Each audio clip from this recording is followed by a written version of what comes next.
So here we are, Election Day, Tuesday, November 5th, 2024, in these United States of America. This message is to my veteran brothers and sisters. Bobby T's got to sound off about this. It's been very divided in this country, involving politics, at least, where to the point in veterans posts and in veterans organizations, us vets are actually fighting each other. Not debating, civilly, conversing, exchanging ideas and opinions, but getting obnoxious and beyond, treating each other disrespectfully, accusing each other of bad things. And I guess this is my message I wanted to share with you today. Whoever you vote for, whatever political club, whatever you belong to, right? We shouldn't fall into the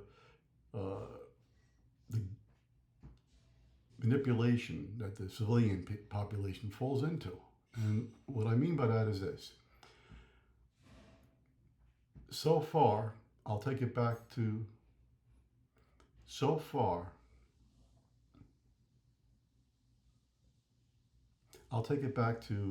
Vietnam, President Johnson. President Johnson told the American people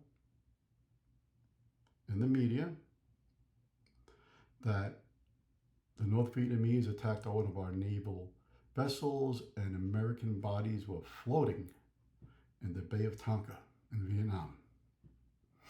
A lot of good young men and women joined up to go to war, to avenge the deaths of their fellow Americans. Problem is, it never happened. It was a lie. And Lyndon Johnson's profits grew. He became incredibly wealthy by the deals he made by making that war happen and arms deals and such. And to this day, his family benefits from the wealth that he built up at the expense of killing a lot of American teenagers. And then we can go to, let's see, all right, George H. Bush, the first Gulf War. A young girl, adolescent, testified before the Congress that the Iraqis come into Kuwaiti hospitals, went to the babies and incubators and tore the babies out of the incubators and threw them on cold floors to die. Horrid stories like that. So we needed to go battle Iraq. That was the first time. 1990, this was televised, this hearing. Problem is, it was all a lie. That girl was acting. She was an Iraqi official's niece, I believe it was. Easy to look up and check. It's nothing suspicious here or dubious in any way. And that was a lie. But it got us into the first Iraq War. And then let's see, well, okay, we got George W. Bush, weapons of mass destruction, with Dick Cheney, vice president. The wealth those two families made, that their kids and grandkids to come are living with, the privilege, the wealth. Again, that was at the price of American teenagers believing what they were told and going to war, leaving their homes, leaving their safety so they could be enriched. So this, I think you get the point I'm making here. This is the example I'm giving. You're voting so far, it's been for parasites. They find a way to get rich and famous by doing whatever they got to do to gain your trust, to make you believe in them.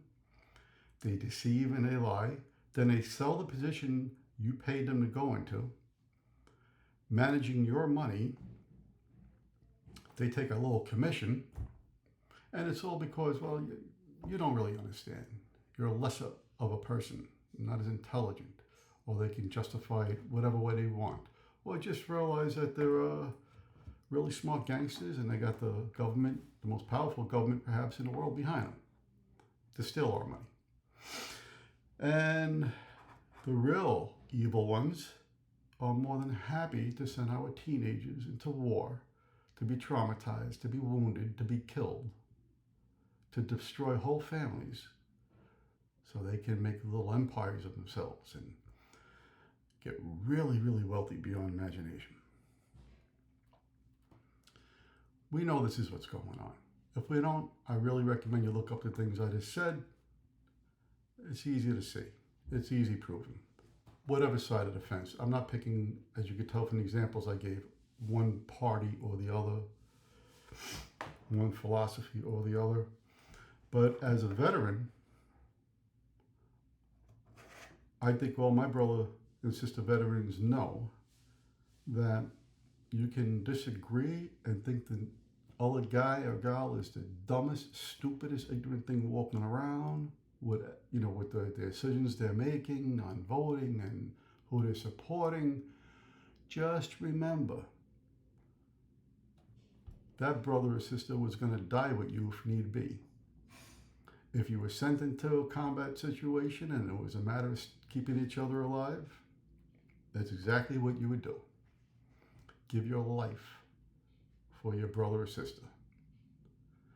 So, when I see a veteran say, I voted today for so-and-so, and I think that's the dumbest friggin' vote in the world, I say, honorable thing to do. Good for you, man. Thanks for doing what you believe is right.